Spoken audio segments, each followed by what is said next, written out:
এই বিষয়ে আল্লাহ সুবহানাহু ওয়া তাআলা তার পবিত্র কোরআনে সূরা হুজরাতের 10 নম্বর আয়াতে বলছেন, যেটা আমি পূর্বেই তেলাওয়াত করেছি, ইন্নামাল মুমিনুনা ইখওয়া, মুমিনরাই হচ্ছে পরস্পরের ভাই।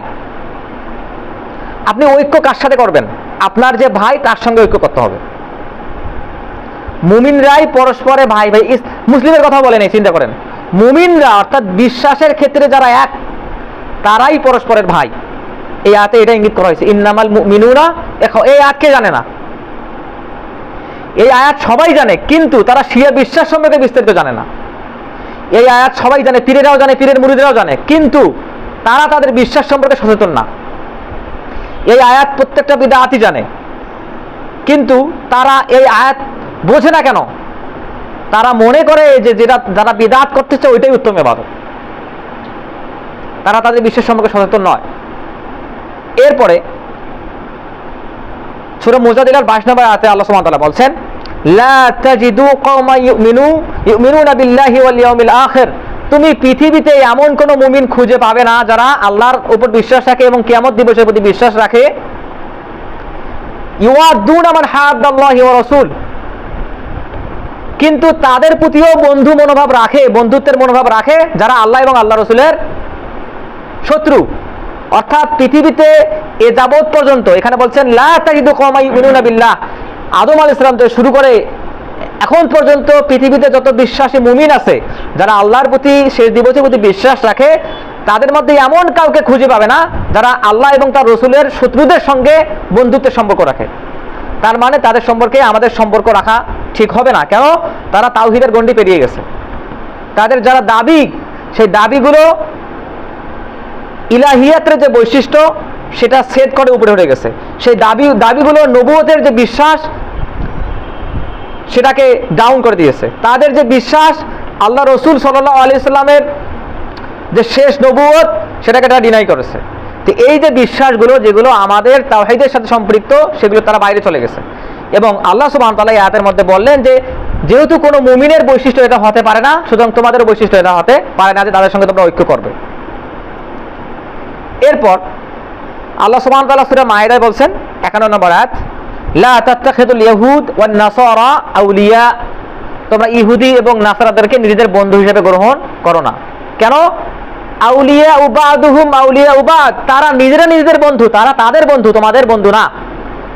এইখানে আল্লাহ সুবহানাহু ওয়া তাআলা অন্যখানে বলছেন, ওয়ালান তারদা আনকাল ইয়াহুদ ওয়ালান নাসারা হাত্তা তাত্তাখিযা মিল্লাতুহুম, ইহুদি এবং নাসারারা কখনোই তোমাদেরকে বন্ধুরূপে গ্রহণ করবে না যতক্ষণ না তোমরা তাদের দিন গ্রহণ করবে। আল্লাহ সুবহানাহু ওয়া তাআলা কাফের, ইহুদি, নাসারাদের সম্পর্কে এটা আমাদের বলছেন।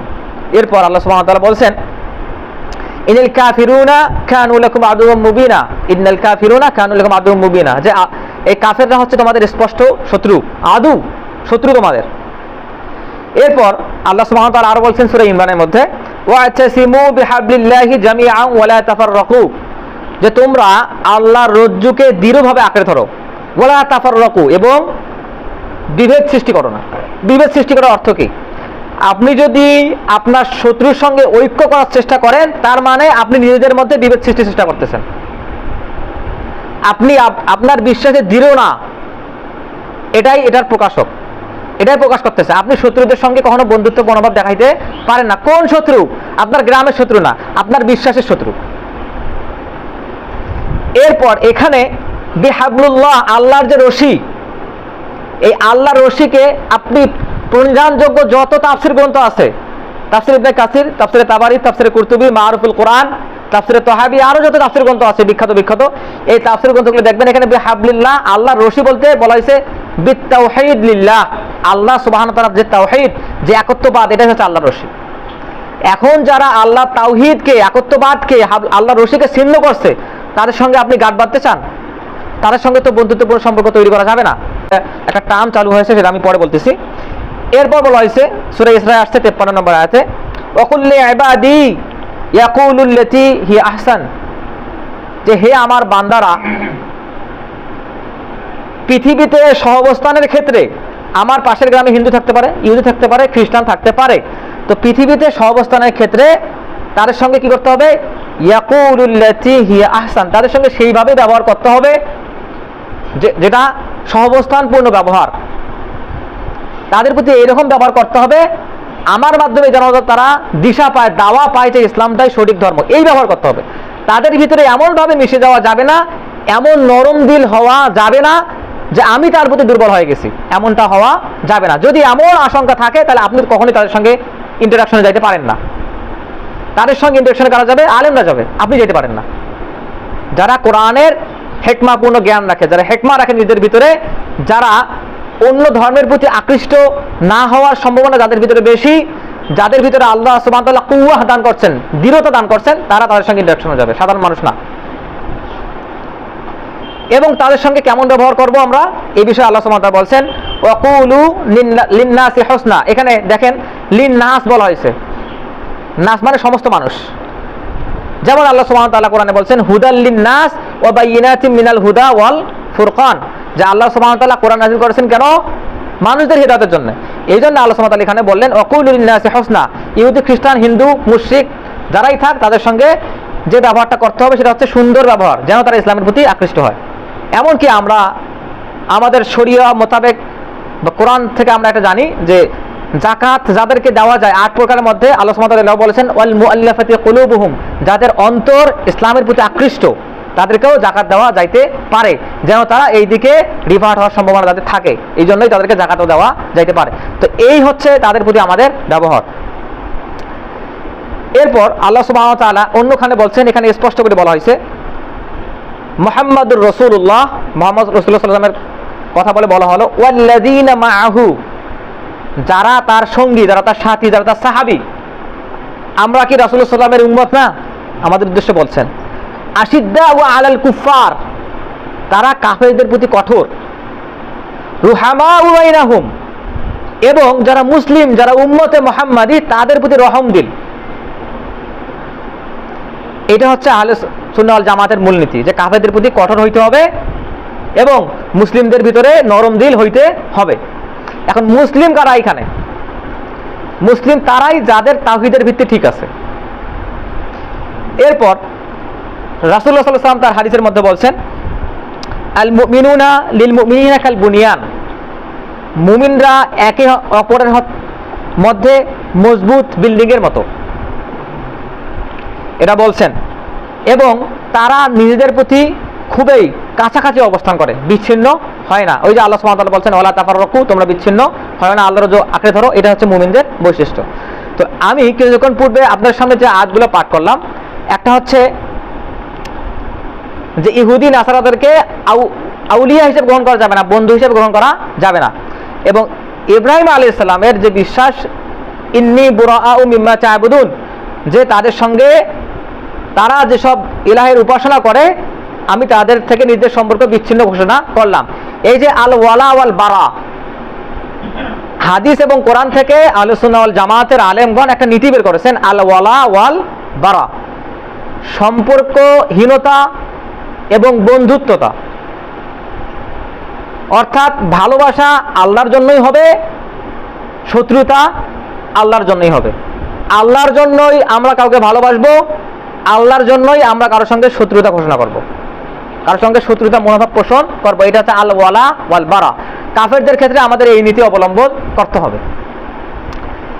এখন এই বিষয়ে আমরা কোরআন এবং হাদিস থেকে জানলাম।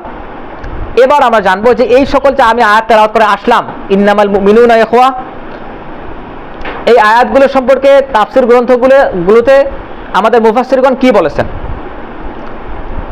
এইখানে ভ্রাতৃত্বের যে কথা,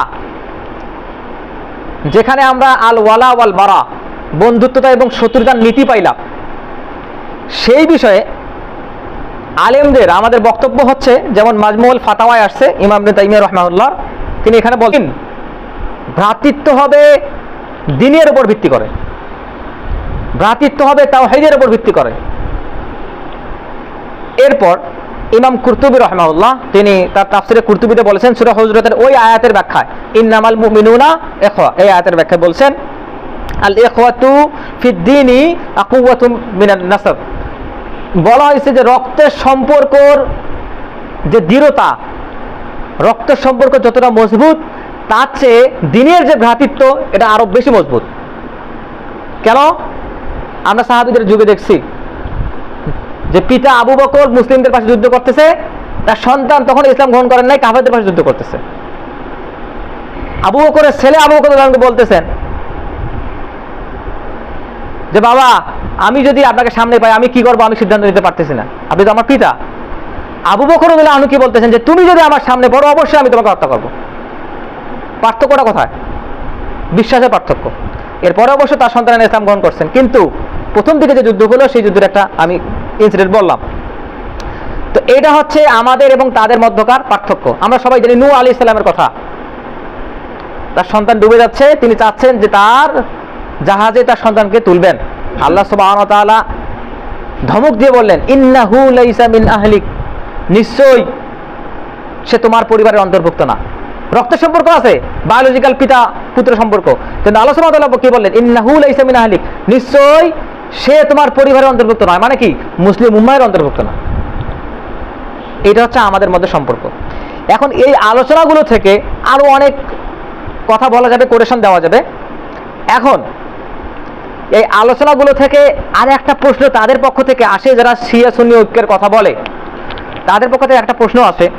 এবং একটা মজার কথা হচ্ছে, আমাদের সময়কার যারা সেলিব্রিটি আলেম, যাদেরকে আমরা সেলিব্রিটি হিসেবে জানি, তারাও কখনো এটা বলে যে এই হিন্দু তারা আমার ভাই, এই ইহুদি তারা আমার ভাই, এই খ্রিস্টান তারা হচ্ছে আমাদের ভাই। এটা বলে, প্রকাশ্যে বলে, লক্ষ লক্ষ মানুষের সামনে যারা বক্তব্য দিচ্ছে সেখানে তারা বলে যে এরা আমাদের ভাই। কেন? তারা কোরআনের আয়াত দিয়ে আবার দলিল দেয়। কিরকম দলিল? আমরা সেই আয়াত দিয়ে দলিল দিচ্ছি। সেই আয়াতটা হচ্ছে ইদ ক্বালা লাকুম আখুহুম নূহ, নূহ আলাইহিস সালাম যখন তার ভাইদেরকে বললেন, কি কি বললেন সেটা তো অনেক কথা। এটা এসেছে সূরা শুআরার 106 নম্বর আয়াতে। সূরা শুআরার 124 নম্বর আয়াতে বলছেন আল্লাহ সুবহানাহু ওয়া তাআলা ইদ ক্বালা লাহুম আখুহুম হুদ, হুদ আলাইহিস সালাম যখন তার ভাইদেরকে বললেন, কি কি বললেন, মানে দাওয়াত দিলেন, এটা বললেন ওটা বললেন, যে আযাব আছে সেটাকে সতর্ক করলেন। এগুলো যখন বলা হচ্ছে তখন তারা এখান থেকে দলিল দেয়, এই যে হুদ আলাইহিস সালামের উম্মত তো ইসলাম কবুল করে নাই, তাদেরকে কেন ভাই বলা হলো? আবার নূহ আলাইহিস সালামের কওমের যারা ইসলাম কবুল করে নাই তাদেরকে কেন কোরআনে ভাই বলা হলো? এটা তারা দলিল দেয় যে ভাই তো বলা হয়েছে, তো আমরা কেন ইহুদি খ্রিস্টানদের ভাই বলতে পারবো না? তো এই বিষয়ে ইমাম ইবনে কাসির রাহিমাহুল্লাহ, ইমাম কুরতুবী, তাফসীর বাগাবী, মারিফুল কোরআন, এই তাফসীর গ্রন্থগুলোতে এটা জবাব আসছে। এই জবাবটা হচ্ছে এখানে বলা হয়েছে যে এই সম্পর্কটা হচ্ছে গোষ্ঠীগত সম্পর্ক। হুদ আলাইহিস সালাম কাদের ভিতরে আসছিলেন? তার ভাইদের ভিতরেই আসছিলেন, তার কওমের মাঝে আসছিলেন, মানে তিনি ওই কওমের একজন সদস্য, তার পিতামাতা ওই কওমের অন্তর্ভুক্ত। এজন্যই তাদেরকে বলা হয়েছে, তিনি যখন তার ভাইদের বললেন। এখানে দ্বীনি সম্পর্কের কথা বলা হয়নি, এখানে বলা হয়েছে বায়োলজিক্যাল সম্পর্ক, রক্তের সম্পর্কের কথা।